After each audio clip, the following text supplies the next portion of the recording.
నంది రెండు కొమ్ముల మధ్య నుంచి పరమేశ్వరుని చూస్తే మరికొందరు ఆయన చెవిలో తమ అభీష్టాలను చెప్పుకుంటారు. ఇది మనందరికీ తెలిసిన విషయం.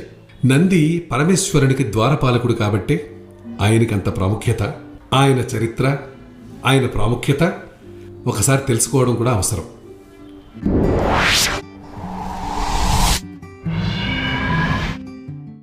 శిలాదుడనే ఋషుండేవారు. ఎంత జ్ఞానాన్ని సాధించినా, ఎంతటి గౌరవాన్ని సంపాదించినా పిల్లలు లేకపోవడం ఆయనకి లోటుగా ఉండేది. ఎలాగైనా సరే తనకు సంతాన భాగ్యం కలిగించేందుకు పరమశివుని కోసం తపస్సు చేయసాగాడు శిలాదుడు. ఏళ్ళు ఊళ్ళు గడిచిపోయాయి, ఎండావానా వచ్చిపోయాయి. కాని శిలాదుని తపస్సు ఆగలేదు. అతని ఒంటి నిండా చెదలు పట్టినా సరే నిష్ఠ తగ్గలేదు. ఎట్టకేలకు శిలాదుని ఎదుట ప్రత్యక్షమయ్యాడు ఆ పరమశివుడు. నాకు అయోనిజుడైన ఒక కుమారుణ్ణి కలుగు చేయి అని